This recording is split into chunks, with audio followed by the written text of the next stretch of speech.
سامنے آج بڑے بحیثیت اسپیکر بڑے دل گرفتہ انداز میں کرنا چاہتا ہوں۔ اس ہاؤس کے کسٹوڈین ہونے کے ناطے میں اس ایوان کی توجہ آئین کے آرٹیکل 16 کی طرف مبذول کرانا چاہتا ہوں، جو اس ملک کے باشندگان کو پرامن طریقے سے احتجاج کا حق دیتا ہے، آزادی رائے کا حق دیتا ہے۔ بدقسمتی سے اس عرض پاکستان میں روز اول سے اداروں نے، مقتدر حلقوں نے جبر سے یہ حق اپنی عوام سے چھینے رکھا ہے، اور اس ملک کی تاریخ گواہ ہے کہ جب کبھی بھی کسی بھی سیاسی قوت نے اس ملک کے اندر آئین کی سربلندی کے لیے آواز اٹھائی، باہر نکلے، تو ان کو بے دردی سے کچلا گیا۔ 24 تاریخ کو پاکستان تحریک انصاف نے ایک احتجاج کا اعلان کیا۔ پورے خیبر پختونخوا سے قافلے اسلام آباد کی طرف گئے۔ اسلام آباد ڈی چوک اور اس سے پہلے حکومتی ایما پر اداروں نے بربریت کی انتہا کر دی۔ جو ہم مثال دیتے ہیں فلسطین کی اور اسرائیل کی، وہ تاریخ اسلام آباد کے اندر دہرائی گئی۔ نہتے لوگوں کو سنائپر رائفلز کے ذریعے، سنائپرز کے ذریعے نشانہ بنایا گیا، LMG کے فائر ان پہ کیے گئے، گاڑیاں توڑی گئیں، کارکنان کو، نہتے کارکنان کو کچلا گیا گاڑیوں کے نیچے، اور یہاں تک کہ ایک نماز پڑھتے ہوئے باریش شخص کو، ایک کارکن کو جو مسلمان بھی تھا، پاکستانی بھی تھا، اس کو کنٹینروں کے اوپر سے ہمارے اداروں نے اٹھا کر نیچے پھینکا۔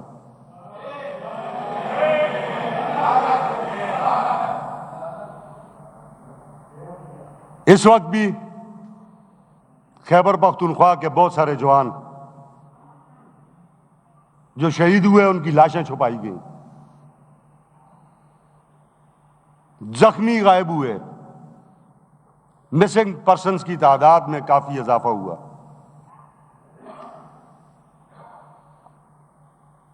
میں حیران ہوں کہ کتنی ڈیٹائی سے ہمارے ادارے جھوٹ بولتے ہیں۔ انٹرنیشنل میڈیا کی کوریج تھی، سوائے پاکستان کے ٹی وی چینلز کے،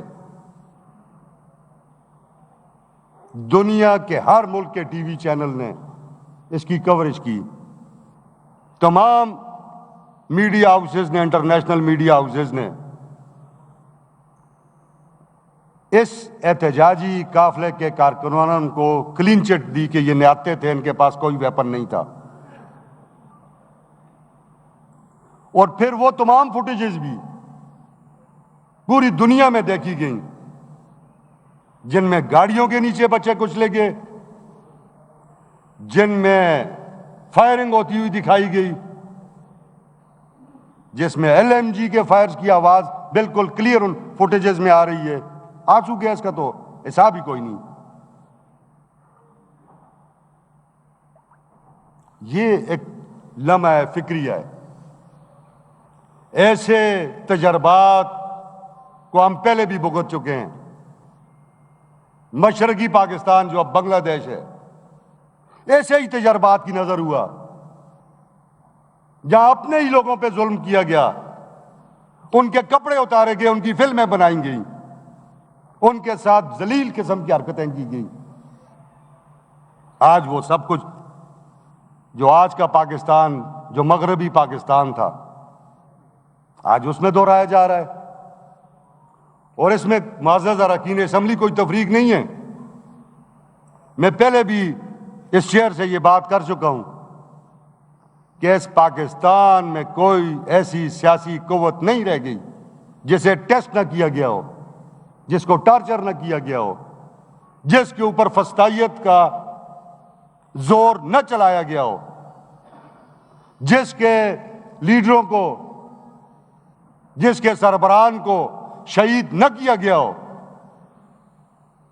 کسی کو باغوں میں، چوکوں میں، چوراہوں میں، تو کسی کو عدالت کے کٹہروں میں قتل کیا گیا اور شہید کیا گیا۔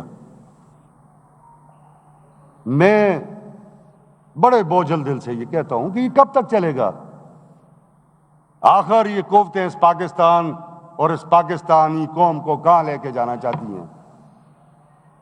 کیا اس ملک میں آئین کی پاسداری کے لیے کھڑے ہونا ایک جرم ہے؟ اس صوبے کا وزیر اعلیٰ جاتا ہے، صوبے کے وزیر اعلیٰ کو گھیرا جاتا ہے، اس کو قتل کرنے کی کوشش کی جاتی ہے، وہ اپنی دلیری، اپنے کارکنان کی دلیری کی وجہ سے وہ وہاں سے نکل پاتا ہے اور بچتا ہے ان سے۔ اسٹریٹ فائرز کیے جاتے ہیں۔ میں بحیثیت مسلمان، یہ چند دن پہلے یہی باتیں ہوئیں یہودیوں کے بارے میں کہ وہ جو سلوک کر رہے ہیں وہاں ہماری مسلمان بہنوں کے ساتھ، بچیوں کے ساتھ، ہمارے چھوٹے چھوٹے نو مولود بچوں کے ساتھ، نمازیوں کے اوپر مسجد اقصی میں ہم وہاں تشدد ہوتے ہوئے دیکھتے تھے اور ہمارا دل خون کے آنسو ہوتا تھا۔ کیا اس پاکستان کے اندر یہ سہیل آفریدی، یہ آپ ذرا تصویر کو اوپر کریں، یہ اسی شہید کی تصویر ہے جو نماز پڑھ رہا تھا اور اسے وہاں سے اٹھا کے پھینکا گیا، جو تمام انٹرنیشنل میڈیاز پہ دیکھی گئی۔ کیا میسج ہے یہ؟ کیا آج وہ وقت ہے کہ اس قوم کو جبر کے ساتھ دبایا جا سکے؟ قطعاً نہیں۔ ظلم پھر ظلم ہے، بڑھتا ہے تو پھر مٹ جاتا ہے۔ میں یہ اس لیے یہ غیر معمولی اجلاس بلایا تھا کہ معزز اراکین اسمبلی جو اس مارچ میں شریک تھے، وہ بھی اپنا جو تجربہ ہے وہ آپ کے سامنے رکھ سکیں، اس صوبے کی عوام کے سامنے رکھ سکیں، اور جو آپ لوگ جو مختلف سیاسی قوتوں کے نمائندگان ہیں اور اس خیبر پختونخوا کی پبلک کے نمائندگان ہیں، آپ بھی اپنے خیالات اس فلور کے اوپر رکھ سکیں۔ اس ملک کے اندر آئین موجود ہے، متفقہ آئین، ادارے اسے ماننے کے لیے تیار نہیں۔ یہ ڈیبیٹ کرنے کی باتیں ہیں۔ کل انشاءاللہ تعالی ہم اس پہ تفصیلی گفتگو بھی کریں گے، ایک دوسرے کی باتیں سنیں گے بھی، اپنی باتیں ایک دوسرے کے سامنے رکھیں گے بھی، اور اس صوبے کے عوام کے سامنے بھی رکھیں گے۔ میں جناب ڈاکٹر، چونکہ یہ بہت بڑا سانحہ تھا،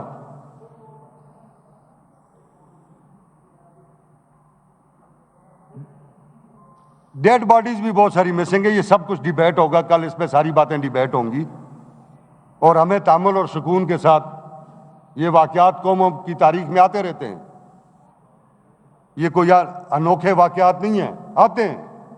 جب آپ جبر کے سامنے کھڑے ہو جاتے ہیں تو پھر باتیں بدلنا شروع ہوتی ہیں۔ اس واقعے میں چیئرمین، بانی چیئرمین پی ٹی آئی جناب عمران احمد خان نیازی کی زوجہ محترمہ بشرا بی بی صاحبہ بھی موجود تھیں۔ ہر خاتون کا یہ حق ہے جس کا خاوند 1.5-2 سال سے ایک قید میں ہو، جبر کی قید میں ہو، بے گناہ ہو، اس ملک کے لوگوں کو آزادی کی آواز اٹھانے کی جس کو جو سزا بھگت رہا ہو، اس کو پورا حق ہے کہ وہ اپنے لوگوں کے ساتھ اپنے خاوند کی رہائی کے لیے باہر نکلے اور آواز بلند کرے۔ اس کو بھی مرڈر کرنے کی کوشش کی گئی. یہ تو اللہ رب العزت ہے جس نے ان کو بھی بچایا اور بے شمار لوگوں کو محفوظ رکھا. بے شمار گاڑیاں توڑی گئیں، فوٹیجز پوری دنیا میں پھیلی ہوئی ہیں. نامور صحافی حامد میر اور متی اللہ جان، جو کل ذرا بولے آج متی اللہ جان کو اندر کر دیا گیا. جی طور صاحب کو پکڑا گیا. میں یہ جناب وزیر قانون صاحب، یہ ایک بڑا دل خراش واقعہ تھا.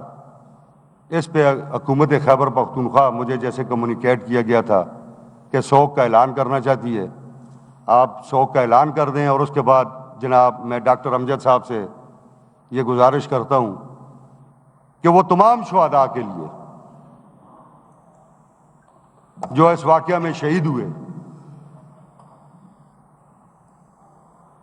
جو کارکنان شہید ہوئے وہ بھی اس قوم اور ملک کے بچے تھے، اور جو ہزاروں کے لوگ اس میں شہید ہوئے یا فوت ہوئے، کس کی غلطی سے ہوئے اس پہ ضرور انکوائری ہونی چاہیے کہ وہ ہزاروں کی اپنی غلطی سے وہ ہوئے. ان کے لیے بھی دعا کریں، وہ بھی ہمارے اس قوم اور ملک کے بچے ہیں. تو جناب وزیر محترم صاحب، وزیر قانون صاحب، آپ اس کا اعلان کر دیں. اور پھر ڈاکٹر امجد صاحب کرم کے شہداء کے لیے بھی. اور بالکل